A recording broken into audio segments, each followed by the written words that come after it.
오늘은 7월 첫째 주일입니다. 이제 2017년도도 벌써 전반부가 다 가고 이제 후반전에 돌입하는 기간이 되었습니다. 참 세월은 빠른 것 같습니다. 2017년도 시작한 지가 엊그제 같은데 벌써 반년이 지났으니까요. 아직 어린 친구들은 세월이 빨리 가지 않는다고 생각할지 모르지만 어른이 되면 세월이 참 빨리 간다 이런 생각을 늘 하곤 합니다. 저는 오늘 이 마태복음 10장 40절에서 42절 말씀을 중심으로 진정 감사하는 자 이렇게 제목을 잡고 말씀을 나누고자 합니다. 오늘 읽은 이 마태복음 10장의 주 내용은 이런 거죠. 이제 예수님이 이제 제자들을 삼으시는데 12사도, 12사도, 그다음에 70문도 이런 식으로 계속 다단계처럼 피라미드처럼 제자들이 이렇게 기하급수적으로 들어가게 돼 있는 거죠. 그렇게 해서 제자들이 이제 보내게 되면, 복음을 전하게 되면 어떤 경우는 핍박을 받거나 순교를 당하는 사람도 있었지만 또 때로는 아주 낯선 곳에서 예상치 못한 환대를 받고 아주 반가운 그런 사람을 만나게 되기도 하는데, 그렇게 해서 이렇게 사람들을 보내게 되는데, 너희를 영접하는 자는 바로 나를 영접한 것이고 나를 영접하는 자는 바로 내 아버지, 나를 보내신 이 즉 하나님 아버지를 영접하는 것이다 이러면서 이제 시작하는 내용이 되겠습니다. 굉장히 오늘 이 본문의 내용은 3절밖에 안 되니까 굉장히 짧죠. 근데 여러분, 우리가 그 황금률이라는 거 있지 않습니까? 내가 대우받고 싶은 데만큼 남을 대접하라. 이런 거, 이게 황금률이죠. 사실은, 저는 이제 목사로서, 살다 보면, 저를 대하는 사람들의 태도를 이제 보게 됩니다. 예를 들면, 기독교에 대해서 반정서적인, 적그리스도적인 그런 생각을 품고 있는 자는 교회나 목사의 묻자만 봐도 아주 알레르기 반응을 일으키고, 트집을 잡고, 인상이 저기 하네, 자세가 저기 하네, 뭐를 안 하네, 이런 소리 하면서 이제 그렇게 싫습니다. 또 그런 사람이 있고, 교회 안에서도, 비록 목사니까 저거 하긴 하지만, 그다지 곱지 않은 눈치를 갖고 있는 불만인 그런 사람도 있습니다.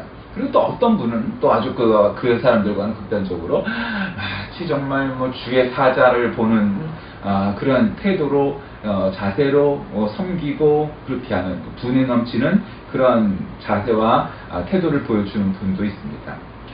그 어떤 분도 저의 덕이 부족하고 잘못한 부분도 없지 않겠으나, 그러나 기본적으로 그것은 좀 전에 말씀드린 것처럼 교회나 목사에 대한 그런 적그리스도적인 생각을 품고 있는지, 반정서를 품고 있는지, 아니면은 진정한 믿음을 갖고 있는지에 따라서 사실은 나뉘어지는 거죠. 그것으로부터 출발하는 거지 각 개인의 캐릭터나 그것이 문제는 사실 아닙니다.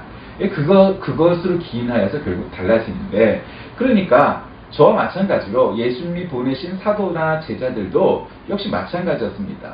어떤 사람들은 전혀 얘기지 못한 곳에서 처음 복음을 듣고도 반가에 맞아 그들을 환대했던 사람들도 있었고, 또 어떤 사람들은 그가 예수의 제자라는 소리만 들어도 돌을 던지고 잡아 죽이려고 순교를 시키려고 했던, 근데 그런 사람들도 이제 나오게 되는 거죠. 그러니까 오늘 본문은 여태까지의 마태복음이 이제 맨 첫 장에 있으니까, 신약의 처음이니까 쭉 달려왔을 거 아닙니까? 그러니까 본문 이후부터 이제 영접하는 자에 대한 이제 상급이 기록되죠.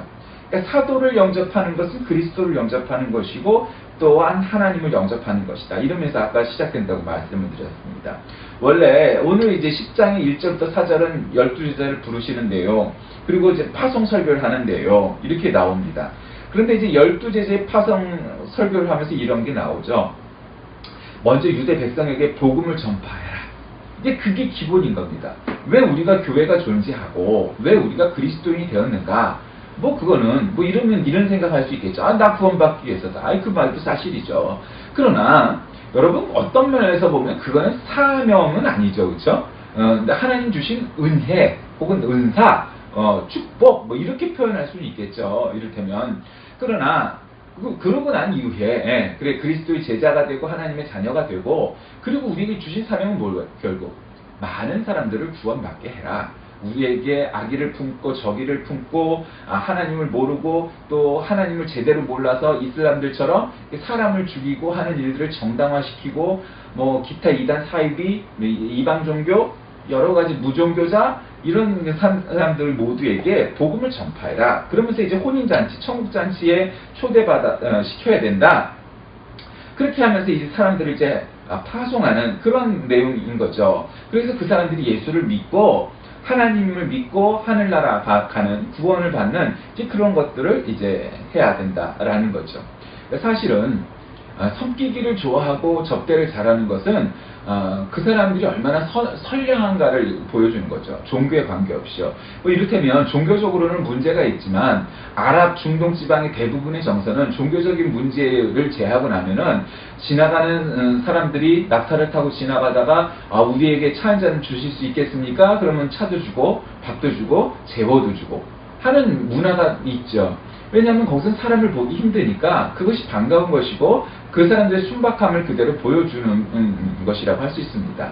세계 곳곳에서 그렇죠. 그러나 오늘날 도시화가 된 현장 속에서 어느 낯선 사람들이 우리 아파트 현관문을 똑똑똑 하면서 지나가는 손님인데 하룻밤 묵게 해줄 수 있겠습니까? 식사 한 끼를 좀 대접해 줄 수 있겠습니까? 이러면은 어느 누구도 사실 열어주기 쉽지 않죠. 그것이 이제 도시화의 한 단면이기도 합니다. 사실은 선량한 사람들 그리고 또 성자들은 남 대접하기를 좋아한다고 합니다. 하와이의 몰러카이라는 그 지역에 보면은 문둥병자, 한센병이라고 좀 말하죠. 를 위해서 일생을 바쳤던 사랑의 사도, 문둥병자의 아버지로 불리게 된 벨기에 성직자 다미엔이라는 사람이 있었습니다. 그는 닭을 길러서 그것으로 친구나 환자들을 대접하는 것을 참 좋아했답니다. 우리의 삶이 마치 닭 한 마리를 잡아서 대접하는 그처럼 그런 마음이 우리에게 있다면 우리가 하나님을 대할 때나 또한 우리 같은 교우들을 대할 때나 또한 세상의 다른 사람들을 대할 때나 조금은 좀 열린 마음으로 대할 텐데 뭔가 너무 우리가 도회화되고 도시화되어서 뭐든지 의심부터 하고 뭔가 하는 격리하는 분리하는 그런 것이 먼저 있는 시대는 아닌가 이런 생각을 합니다. 자, 그럼 오늘 본문은 우리에게 그럼 그에 관련하여서 어떠한 교훈을 주시려고 하느냐. 40절 우리가 아까 읽어봤죠. 나를 영접하는 자는 너희를 영접하는 자는 나를 영접하고 나를 영접하는 자는 하나님을 영접하는 거다. 그러니까 여러분 이게 참 저기하죠. 그래서 우리가 목사님들 설교 중에 그런 거 많죠. 지나가는 거지가 있었는데 그 거지에게 물 한 모금 밥 한 끼를 줬더니 사실은 그것이 예수님이 보내신 자였다. 예수님이었다. 뭐 그와 비슷비슷한 스토리들로 예화가 나오는 것이 뭐 너무너무 많습니다. 그 자체가 예수님의 현몽 혹은 현신 혹은 현현 성령님께서 어쨌든 그거든 아니면 보내신 사람이든 그거의 논란은 사실 불필요합니다. 그러니까 중요한 것은 그것을 동일선상에 놓고 있다는 거죠. 하나님이 예수님이고 예수님이 사도다라는 거죠. 심지어는 사도 이퀄 지나가는 과객 혹은 거지까지도 마찬가지죠. 그럼 왜 이러한 등식이 수학적인 논리가 필요한 게 되느냐? 그건 결국은 하나님과 사람을 대하는 것이 동일한 마음 속에서 출발해야 된다는 데 놓여져 있는 것이죠. 우리 사람들은요, 늘 그런 편견이라는 것을 갖고 있어요. 어떤 편견입니까? 옷을 잘 입고, 큰 차에서 타면은, 훌륭한 사람, 대단한 사람. 그리고 또 옷이 볼품이 없고, 걸어왔고, 이러면 행색에 아주 남루하면, 그것은 보잘 것 없는 사람. 소외시켜도 되는 사람. 이런 이분법적 사고가 늘 우리를 지배합니다. 그래서 겉모양으로 판단하는 경우가 많죠. 그리고 또 그거보다는 좀 아니지만 덜하지만 그래도 갖고 있는 편견이 있습니다. 이렇게 딱 얘기를 해보면 많이 배웠는데 무식한 사람들이 있습니다. 하나님을 모르고 그저 돈밖에 모르고 그냥 자기 편견 지가 세상에서 제일 잘났고 이런 편견과 오만 속에 사로잡혀 있는 사람들이 있죠. 그러니까 하나님에 대해서는 일도 모르면서 영적 세계는 하나도 모르면서 얼마 안 주고 있으면 지옥 갈 수밖에 없는데 그런 거 모르고 지가 세상에서 제일 잘난 줄 알죠. 왜냐면 세상에서 떵떵거리니까 그려봐야 지 바운더리 아닌데 그러니까 세계를 다녀보지도 못하고 잘 보지도 못하는 거죠. 세계관이 부족한 거예요. 그런데 문제는 이런 사람이든 저런 사람이든 지금 하나님은 하나님 이코르 사람 그것도 그냥 사람도 아니고 보잘것없는 사람을 등식화한 거예요.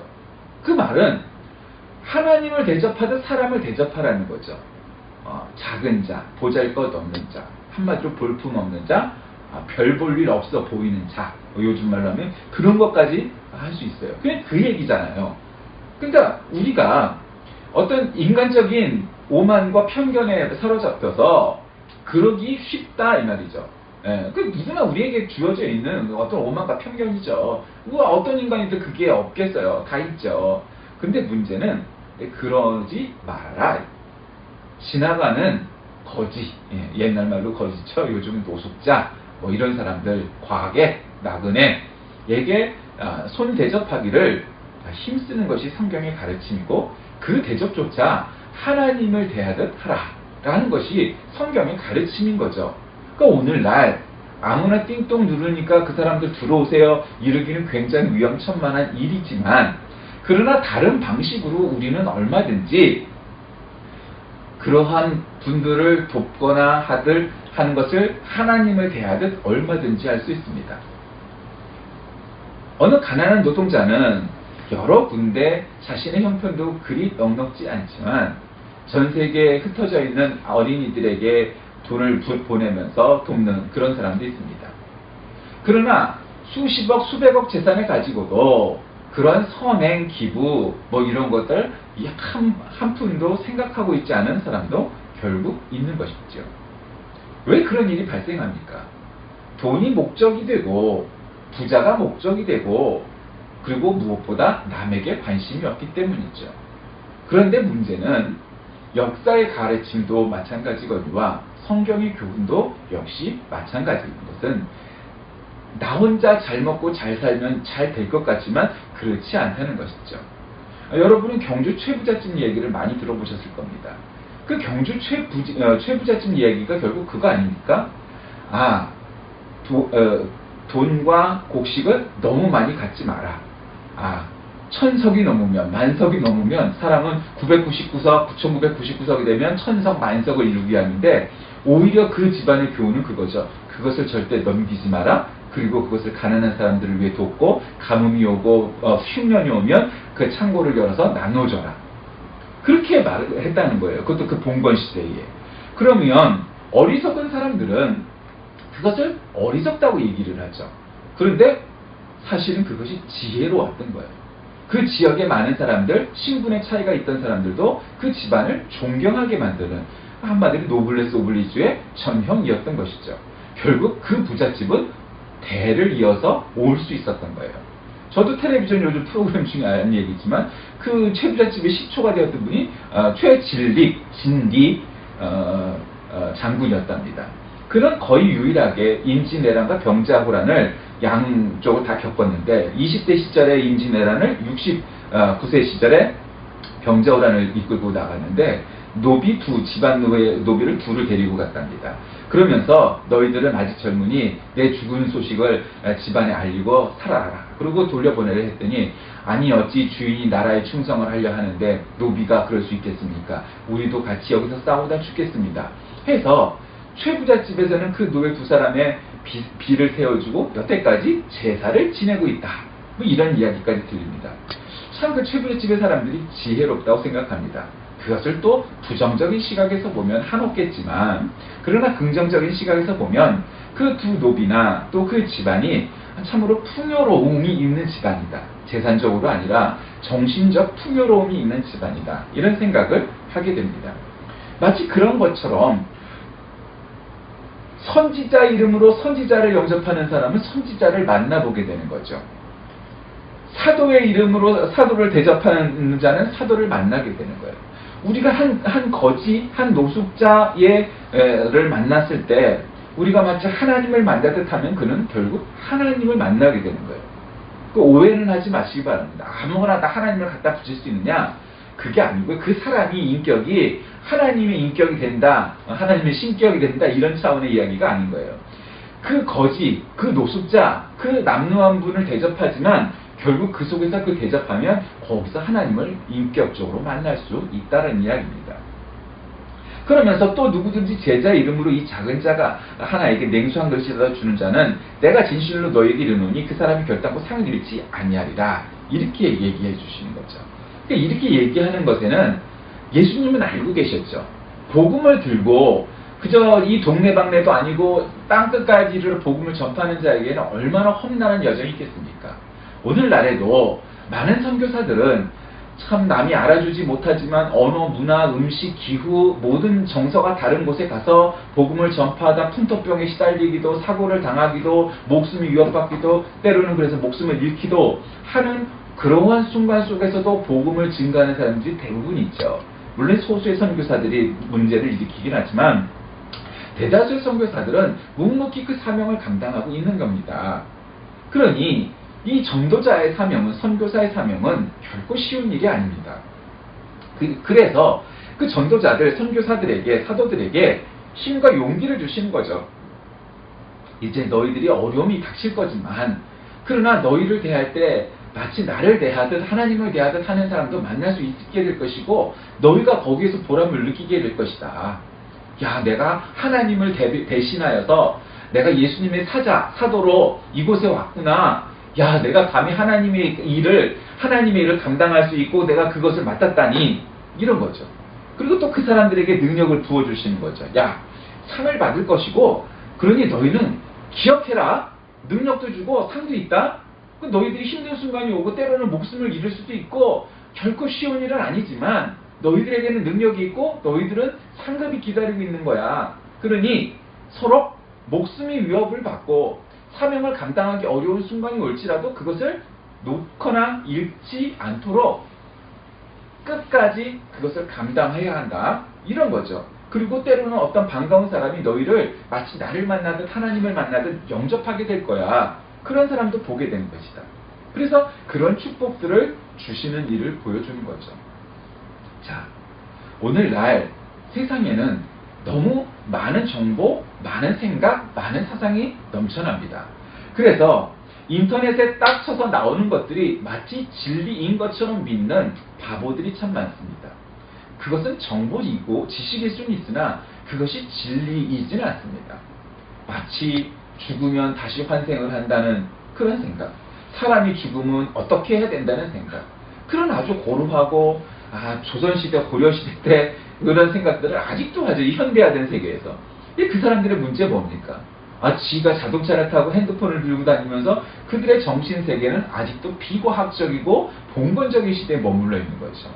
테크놀로지, IT 뭐 이런 것들이 발전함에 따라서 사람들이 그것을 어느 정도는 쫓아가야 되는데 아직도 조선시대, 고려시대에 살고 있는 거죠. 왜 그럴까요?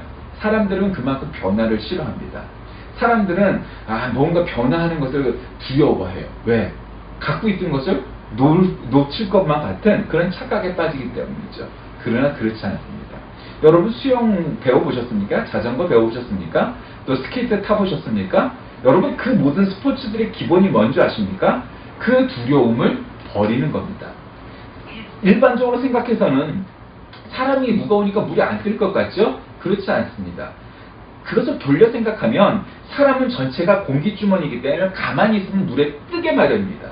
힘을 놓아버리면 물에서 뜨게 마련이에요. 예전에 오래된 영화인데 달마가 동쪽으로 까닭우징한 영화, 제가 가끔 설교 때도 언급했던 것 같아요. 거기에서 동자승이 있고 할아버지 승이 있고 아버지쯤 되는 젊은 승이 있습니다. 젊은 승은 세상으로 나가서 뭔가 진리를 알아보겠다 생각을 합니다. 노승은 죽으면서까지도 인간의 미래를 못 버립니다. 근데 거기서 진리를 제대로 발견한 건 동자승이었는데 시냇가 계곡에서 물을 떠먹고 물장난을 하다가 갑자기 지금과 같은 이 장마철에 물이 그냥 확 내려오면서 휩싸여서 그 계곡물에 흘러내려갑니다.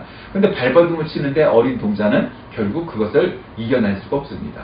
그랬는데 결국 나중에는 내가 여기서 죽나 보다, 내가 내 힘으로는 이것을 이겨나갈 수 없구나 하고 그 물살에 자신의 몸을 맡기고 힘을 빼버립니다. 그러니 어떻게 됐습니까? 물에 뜨게 되었고 죽지 않고 결국 하류가에서 깨어나는 자신을 발견하게 되는 거죠. 그것이 그 사람들이 말하는 진리였던 겁니다. 일면 그런 부분이 있습니다. 그런 것처럼 수영도 그냥 가만히 있으면 뜨게 되어 있습니다. 그리고 자전거도 앞으로 나가면 넘어질 것 같지만 그렇지 않습니다. 그걸 거꾸로 하니까 자전거를 못하는 겁니다. 자전거를 탈 줄 아는 것은 어떤 원리를 깨달은 거냐면 멈추면 넘어지고 앞으로 나가야만 설 수 있다는 진리를 체득해서 가만히 있으면 무너지기 때문에 속력이 있어야 설 수 있다는 원리를 발견하고 그것을 몸으로 체감을 했을 때 자전거를 탈 수 있는 겁니다. 스케이트도 카레 같은 그 두날 위에 어떻게 사람이 설 수 있을까 하고 생각을 할 수 있지만 결국 하다 보면 그것도 마찬가지의 원리가 적용이 됩니다. 그렇듯 그런 변화를 받아들여야 자전거도 수영도 할 수 있는 겁니다. 그런데 문제는 오늘날의 시대가 이렇게 눈 깜짝하면 세상이 변할 만큼 기술이 발전하고 있는데 아직도 생각은 비과학적인 시대에서 머물러 있으면 결국 이 시대를 살아갈 수 없는 아주 편협한 인간으로 살아갈 수밖에 없는 겁니다. 그리스도를 못 받아들이는 건 마치 그런 겁니다. 마치 구한말에 이것은 서학이야, 기독교는 서학이야, 이건 서양 귀신이야, 그 사고에서 벗어나지 못하고 있는 사람들이 굉장히 많죠. 그 왜 그럴까요? 그런 변화를 체감하지 못하기 때문입니다. 그래서 몸은 21세기 살면서 그 정신은 봉건시대에 사는 겁니다. 그것도 왜 그런 결과가 생각할까요? 감사함이 없기 때문입니다. 여러분, 사람에게 가장 중요한 건 뭔지 아십니까? 감사함입니다. 그 감사함이 뭔지 아십니까? 내가 나된 것에, 내가 갖고 있는 것에 감사할 줄 아는 마음이 있어야 됩니다. 그것이 긍정입니다. 그런데 여러분, 어떤 다른 종교에서 성경 말고 감사하라 이런 말 자주 들어보는 게 기독교와 성경 말고 또 있습니까? 없을 겁니다. 불교에서도 그렇게 감사하라 이런 말 없습니다. 그런 게 없죠. 유독 기독교의 성경이 감사하라, 또 사랑하라 뭐 이런 말이 유독 많죠. 그 중에 특히 감사라는 말이 나오고. 왜 그럴까요? 아니, 내 능력으로 내가 여태까지 부자가 됐는데 왜 내가 감사해야 되느냐? 그게 어리석은 거예요. 내 능력으로 벌었다고 생각하는 데서 문제가 있는 거예요.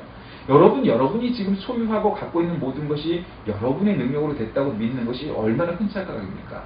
하나님의 인도함 없이, 부모님의 배경 없이, 다른 사람들의 도움 없이 그것이 가능했을까요? 그거는 있을 수도 없는 일입니다. 그러니 만사가 감사할 이유가 있을 수밖에 없는 거죠. 오늘은 맥주감사절입니다. 맥주감사절은 한 해의 절반을 감사하는 의미가 오늘날 현대에 있는 것이고, 그 기원은 보리 농사를 거둬들여 그 보리를 거둬들인 데 대한 감사함이 있는 것을 기인합니다. 자, 예수님은 오늘 본문에서 사도들을 보내면서 너희들은 이런 능력이 있고 이런 은사가 있고 이런 축복이 있을 거야 하면서 격려를 해주면서 내보내는 장면입니다. 그런데 한편으로 예수님은 아셨을 겁니다. 속마음으로. 얘네들 중에 얼마나 끝까지 살아남을 수 있을까? 혹 죽임을 당하는 아이는 없을까? 그런 걱정이 있으셨을 겁니다. 그런데 거기다 대고 얘기할 수는 없잖아요. 여러분, 우리가 군대에 입대를 해갖고 군대 들어가는 것은 요즘 같은 평화시대에야 99% 이상의 사람들이 그냥 멀쩡하게 다 나오기 마련이지만, 전시에 입대를 한다는 건 어떤 경우입니까? 다시 살아서 볼 수 없는 것이 군대에 입대를 하는 것입니다. 그 보내는 부모 혹은 애인, 아내, 가족의 심정은 이건 정말 전쟁터에 내보내는 사지로 내보내는 일이지 않겠습니까? 그 마음이셨을 겁니다. 마치 전쟁터에 내보내는 그런 부모의 마음, 가족의 마음으로 지금 제자들에게 이 말씀을 하고 계신 겁니다. 왜? 그것을 다 알고 계셨기 때문이죠. 그런데 말입니다. 여러분, 그럼에도 불구하고 예수님께서는 그들을 축복해 주시면서 그들을 아주 축복하면서 보내고 있습니다. 여러분, 진정 감사하는 자가 누구인 줄 아십니까? 지금 죽으러 가는 길에 그것이 사명임을 알고 깨달아 그것이 감사함으로 받아들여지는 자입니다. 내가 죽으러 가는데 그게 감사해요. 이게 말도 안 되는 논리 같죠? 그것이 깨달아져야 되는 거예요. 그게 깨달아지려면 내 거가 다 내 거가 아니라는 것이 깨달아져야 되고, 그 모든 것이 하나님께 감사할 이유밖에 없다고 깨달아지는 거예요. 그렇죠? 내 환경과 여건을 보면 그런 게 하나도 안 보이는 것 같은데요? 그렇지 않아요. 누구에게나 감사할 이유가 있습니다. 그래서 사람은 누구나 감사할 이유와 근거를 늘 찾아보는 것이 중요합니다. 여러분, 자살하고 싶은 사람들이 자살한다고 제가 얼마 전에 그거 봤어요. 한강대교에 있는 데서. 그래서 정말 빠지려고 이렇게 하는 그런 사람들 봤어요. 갔는데 그 사람들이 이게 빠지려고 하니까 소방관들이, 경찰관들이 와 있어요. 근데 빠져 죽을 사람 같았으면 금세 그냥 뛰어내렸겠지. 그렇게 버텼겠어요? 안 죽으려니까 버텼겠지? 그런 거란 말이죠. 사람에게는 그런 심리가 있어요. 여러분, 진정 감사하는 자는 죽음을 죽음으로 받아들이지 않고, 사명을 사명만으로 받아들이지 않고, 내가 죽으러 갈 사명이 있음에도 불구하고 그것이 죽으러 가는 길이 아니라 내가 살러 가는 길인 것을 깨닫는 자입니다. 패러독스죠. 역설입니다. 그 역설이 믿음이 되는 겁니다. 여러분, 하나님은 우리를 살리시기 위해서 우리를 위하여 오셨죠. 그런데 때로는 그 복음 때문에 우리가 죽음을 당할 수도 있는 어려움에 처하기도 하는 것입니다. 그러나 그것이 우리를 진정 살리는 것이 깨달아져야 되는 거죠. 그 역설이 받아들이지 않으면 감사할 이유가 없고, 그러면 우리가 감사하며 살 수 없는 것이죠. 자, 이 주일 아침 여러분은 무엇을 감사할 이유가 있으십니까? 생각하는 저와 여러분 다 되시고 주의를 높입니다. 살아계신 하나님, 오늘날 우리가 너무도 풍요로운 시대에 살아서 정말 감사할 것이 무엇인지 깨닫지 못하고 사는 그런 시대가 되었습니다. 우리 모두가 진정 감사하며 사는 모두가 되게 하셔서 때로는 죽으러 가야 할 사명도 그것이 감사할 이유인 것을 깨닫게 하여 주옵소서. 예수님의 이름으로 간절히 기도합니다. 아멘.